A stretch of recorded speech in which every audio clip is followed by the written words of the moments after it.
Quand Jim Baker a pris les clés, il a entendu le ciel dire « Non, ne pars pas, non, ne pars pas, n'y va pas ».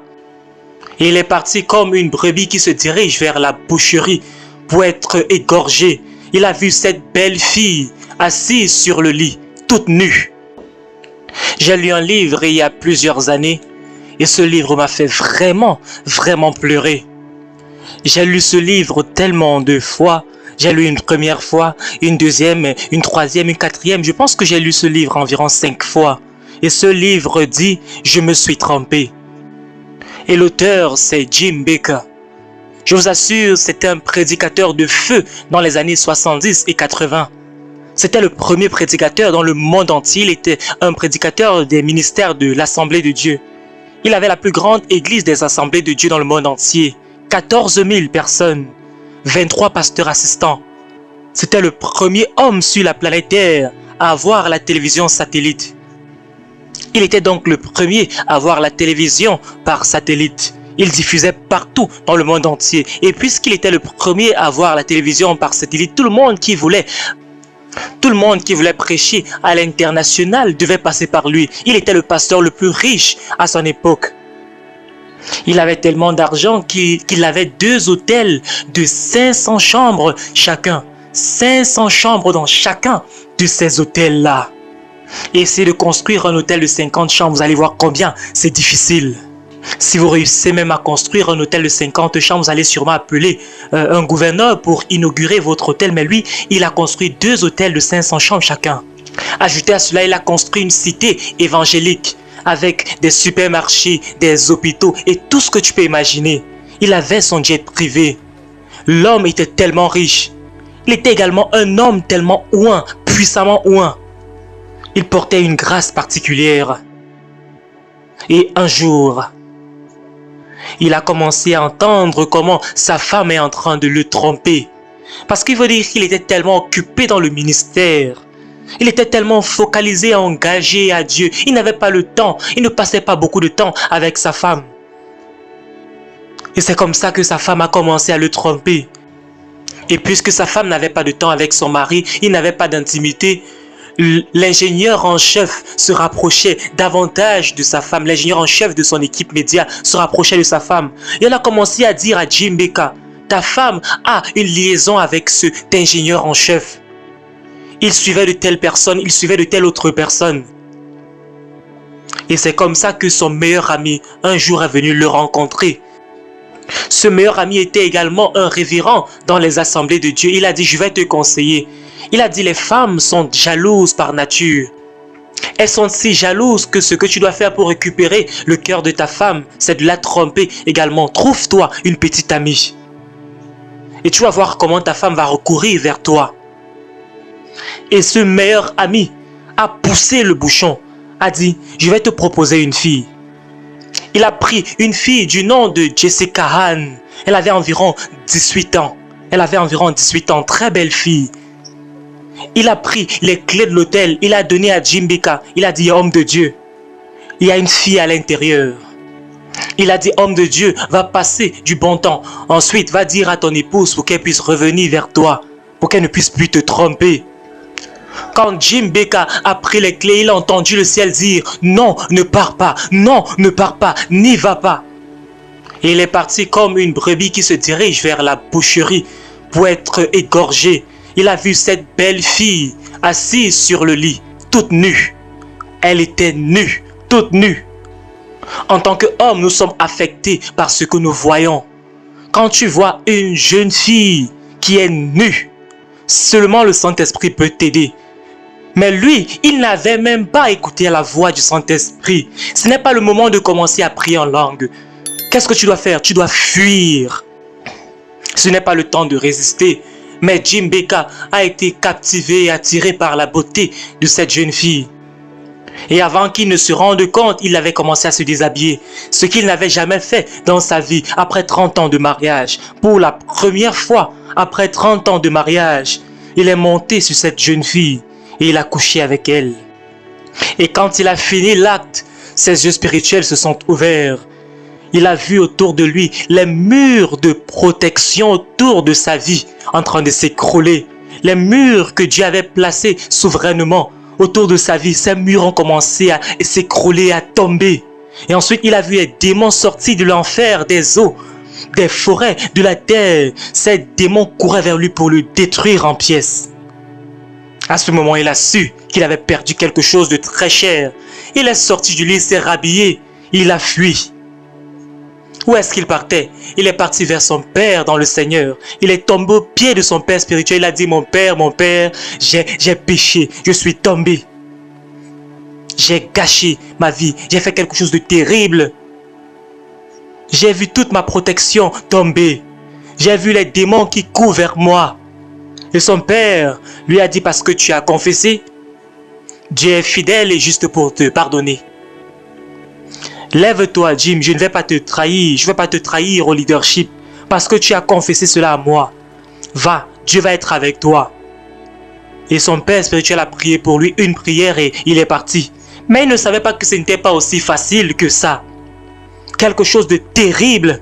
Jeune fille, je vais te dire, ce garçon avec qui tu joues peut te détruire. Cette petite jouissance de 5, 10, 15, 20 minutes, c'est ta vie entière qui peut tomber dans un trou.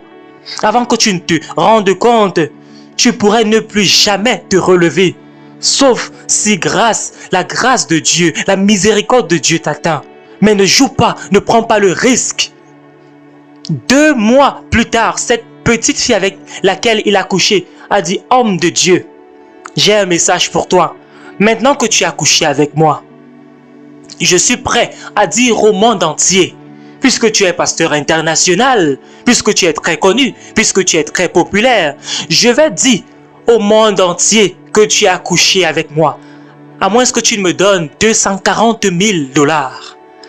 En 2 semaines, si tu ne me donnes pas, je vais dire cela. Est-ce que vous connaissez ce que ça veut dire 240 000 $? À cette époque, un demi-milliard de naira. J'ai besoin de cela en 2 semaines. Dans ce que tu as travaillé pendant 30 ans, tu commences à vendre tes biens pour donner de l'argent à une petite fille de 18 ans. Parce que tu n'as pas pu te retenir. Et il lui a donné ses 240 000 $. 3 mois plus tard, un autre message est venu. Homme de Dieu, cette fois, j'ai besoin de 1,2 million de $. Tu as 2 semaines. Il était traumatisé. Il a commencé à dire, je vais vendre quel hôtel pour protéger ma réputation. Ou bien je vais vendre mon jet privé. Et pendant qu'il est en train de réfléchir, 3 hommes de Dieu sont entrés dans son bureau. Ils lui ont dit, homme de Dieu, il n'y a pas de fumée sans feu. Nous entendons des rumeurs qui te concernent. Nous sommes au courant de cette jeune fille. Et tu sais que tu appartiens à une dénomination, on va te suspendre. On va te suspendre quand on va entendre parler de ceci. Pendant 1 an, tu ne vas pas prêcher. Tu vas fermer ton ministère et tout va baisser. Tout va s'arrêter dans ton ministère. La meilleure chose que tu peux faire maintenant, tu vas nous remettre le ministère. Dis juste que tu as une maladie terrible et que tu ne peux pas continuer à rendre au ministère. Et maintenant, tu es en train de prendre un temps de retraite. Tu es en train de sortir de la circulation. Fais-le pendant 1 an à 2 ans. Nous allons gérer le ministère jusqu'à ce que la fumée a baissé. Et quand cette fumée va baisser, on va te remettre le ministère. Signe juste ces documents. Nous remettons les clés. Et pendant qu'il était confus, sans même lire les documents, il a signé. Il ne savait pas. Il ne savait pas que ce que ces hommes avaient écrit dans le document, c'est que toutes les propriétés de cet homme les appartiennent pour toujours. Il venait de signer le fait de perdre toutes ces choses. Il a perdu les 2 hôtels de 500 chambres. Est-ce que vous connaissez ce que ça signifie que de perdre une petite maison? À combien plus forte raison, 2 hôtels, une cité évangélique, un jet privé, la télévision par satellite. Il a perdu tout en un seul jour. Parce qu'il a signé à cause de cet acte qu'il avait commis. Et c'est ainsi que l'armée est venue le conduire hors de cette propriété-là. Et on lui a dit, le jour où tu vas revenir ici, on va t'arrêter pour te mettre en prison. Et ces hommes de Dieu, ces soi-disant hommes de Dieu sont entrés dans les archives de l'église. Ils ont porté plainte contre lui parce que aux États-Unis et en Europe, toute offrande que tu prends à l'église, tu dois donner les comptes au gouvernement. Toute levée de fonds, tu dois mentionner le montant au gouvernement et ils auront un pourcentage. On a porté plainte contre Djimbeka et on disait que ce village évangélique, que cet avion qu'il avait, ces 2 hôtels, qu'il doit le gouvernement des millions. Il est parti au tribunal et quand il est arrivé au tribunal, il ne pouvait pas se défendre parce qu'il n'avait plus accès à ses fichiers, à ses dossiers. Et au tribunal, on lui a donné 270 ans d'emprisonnement ferme. C'est comme ça qu'un homme qui, jadis, était le pasteur le plus populaire, le plus riche au monde entier, est parti en prison. Et on voit sa photo avec des chaînes en main et sur ses pieds et on le tirait. On le tirait hors du tribunal pour partir en prison avec des larmes qui coulaient. Oh, combien les forts, les géants sont tombés. Et encore quelque chose de terrible. Toi, tu penses que tu es en train de jouir de la vie. Tu penses que cette chose que ta chair te demande de faire, c'est simplement ta chair. Non, ce n'est pas juste une question de ta chair. Tout le royaume des ténèbres, ils ont eu une réunion. Ils se demandent comment faire pour faire tomber cette femme, cet homme. Comment faire pour te renverser, homme de Dieu, femme de Dieu, prophète, apôtre. Et c'est comme ça qu'en prison, Djimbeka a reçu une lettre de sa femme. Sa femme demandait un divorce. Lui disant que non seulement j'ai divorcé, j'ai épousé ton ami, ton meilleur ami qui t'avait conseillé de prendre cette petite fille, Jessica Ann, qui t'a donné la clé. C'est maintenant mon mari. Quelle chose terrible! Et légalement, elle a pris la garde des 2 enfants. Des enfants qu'il avait avec cette femme. Donc maintenant, il n'a plus de ministère, il n'a plus de femme, il n'a plus d'enfants, il n'a plus d'amis, il a tout perdu. Et en prison, la douleur était tellement énorme qu'il a perdu sa tête. Il est devenu comme un homme fou. Il est devenu un malade mental. Il avait un problème terrible, dépression extrêmement profonde. Il pouvait même mourir à -1. C'était terrible. C'est un message à toi, cher jeune homme, chère jeune femme. Et la plus grande voix dans les nations est devenue la source de moquerie. On s'est moqué de lui puisque quiconque dans sa génération, on a commencé à le railler. Et c'était pendant qu'il était dans cet état, en train de pleurer devant Dieu. Dieu ait pitié de moi. Dieu ait pitié de moi. Et Dieu a dit, je vais te montrer grâce et miséricorde quand tu vas pardonner tous ceux qui t'ont blessé. Pardonne à ta femme. Pardonne à ton ami qui était révérend, qui a fait un coup monté. Pardonne ces 3 hommes de Dieu qui ont pris tous tes biens. Pardonne les médias et la presse qui ont scandalisé ton nom, qui ont même dit des choses que tu n'as jamais fait. Pardonne ta dénomination, des gens qui ont refusé de t'écouter. Pardonne tout le monde. Est-ce que vous savez ce que ça signifie que de pardonner à quelqu'un qui t'a blessé si profondément? Et Dieu a dit jusqu'à ce que tu les pardonnes, tu vas rester en prison pendant 270 ans. Et c'est comme ça qu'il a commencé à dire, Père, je pardonne, je pardonne, je pardonne. Il disait de sa bouche qu'il pardonne, mais dans son cœur, il ne pardonnait pas. Et après 2 mois, Dieu a touché son cœur. Et de son cœur, il a commencé à prier pour sa femme. Seigneur, bénis ma femme. Seigneur, bénis mon ami qui a volé ma femme, qui a fait un coup monté. Seigneur, pardonne-moi. Seigneur, pardonne-moi. Et pendant qu'il a commencé à pardonner ces personnes, il faut dire que son cas qui était déjà allé au-delà de la cour d'appel, la cour suprême, et il n'y avait plus d'autre moyen de sortir de prison, sauf que le président, sauf si le président intervenait, c'est le président du pays qui pouvait intervenir dans un tel cas. Et dans la plus grande école de droit aux États-Unis, les étudiants de fin d'année étaient en train d'étudier son cas. Ils ont donné un devoir à tous les étudiants. Votre thèse pour la fin d'année, vous allez étudier la chute de Djimbeka. Étudier son cas. Et son cas, ils ont tous étudié, tous ces étudiants dans la plus grande école de droit. Ils ont étudié son cas. Tous les étudiants se sont rendus compte qu'il n'était pas coupable. Il était innocent. C'était un coup monté contre lui. Et quand le professeur était en train de parcourir les notes, lui-même s'est rendu compte que Djimbeka n'était pas coupable. Il n'était pas digne d'être en prison pour toute sa vie. Ils ont donc écrit à la présidence et le président, avec son cabinet, ils ont commencé à se concerter. Ils se sont rendus compte qu'il n'était pas coupable. Et donc de la présidence, la Maison Blanche, on a annoncé que Jim Beka n'est pas coupable. On doit le relâcher de prison. Et c'est comme ça que Jim Beka est sorti de prison. Et c'est comme ça que Jim Beka, il est toujours vivant. Il a environ 90 ans d'âge. Jim Beka a encore une télévision par satellite. Il a récupéré ce ministère parce qu'un homme est venu à acheter, à racheter toutes ses propriétés, tous ses biens. Et aujourd'hui, il a ses biens. Il a la télévision par satellite. Il s'est remarié. Il a de nouveaux enfants. Tout ce que le diable avait pris de lui, parce qu'il a pu pardonner.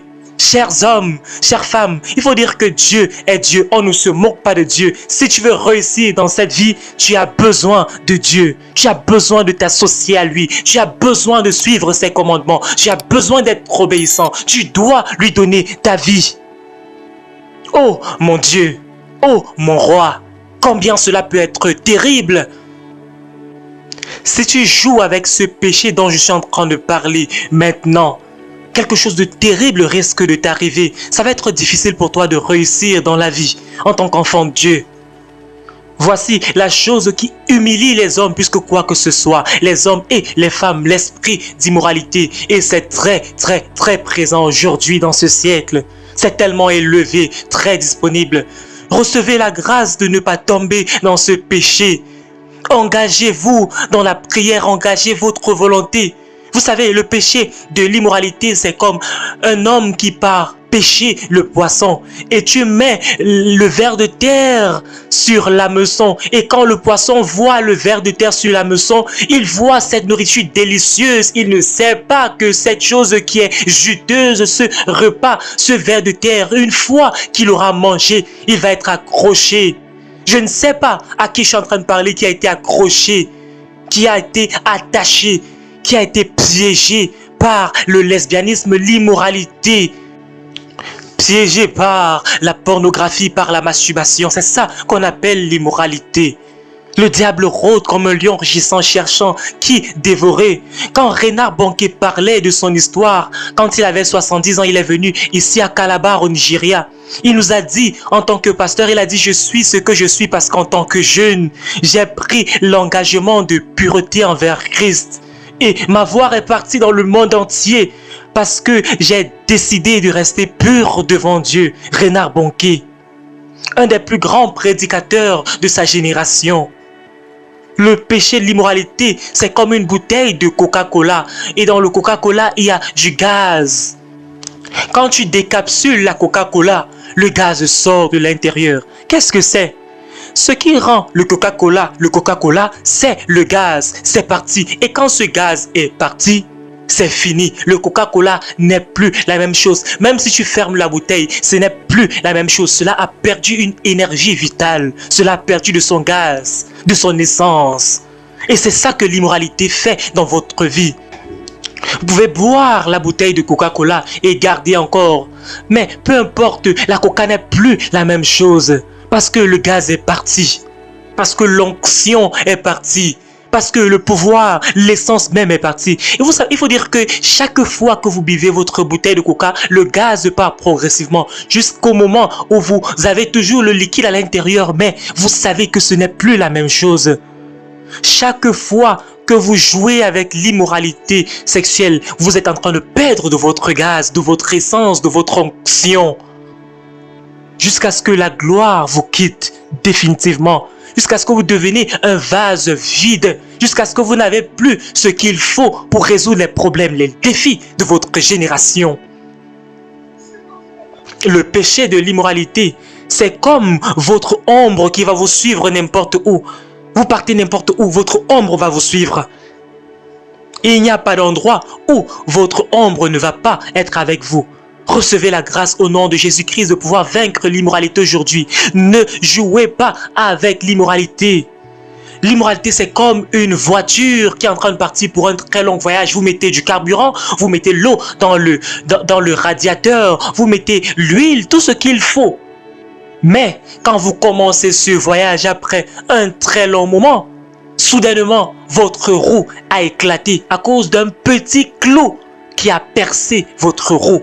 Et vous ne pouvez plus compléter votre voyage, malgré le carburant, malgré l'eau, malgré tout ce qui semble encore être normal. Mais la roue a éclaté à cause d'un petit clou. Et c'est ça que c'est l'immoralité. Ce long voyage vient de s'arrêter à cause de l'immoralité, à cause de ce petit clou. Ce petit clou, cette chose qui paraît négligeable, cette chose qui paraît inutile, cette chose que vous pensez maîtriser.